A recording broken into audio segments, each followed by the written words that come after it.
Deus de amor e de infinita bondade, neste momento de escuridão e desânimo, recorro a Ti.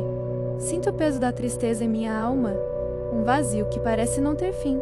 Peço Tua luz para iluminar o meu caminho, dissipando as sombras que me impedem de ver a beleza da vida. Dá-me forças para enfrentar cada dia, para encontrar a coragem de me levantar e seguir em frente.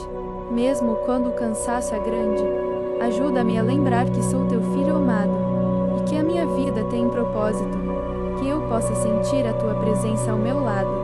Um abraço de paz que acalma a tempestade em meu coração, que eu possa aceitar a ajuda de quem me ama e confia em mim, e que eu possa perdoar a mim mesmo por todas as falhas, que a esperança renasça em mim a cada amanhecer, e que a fé me guie de volta à alegria e à plenitude.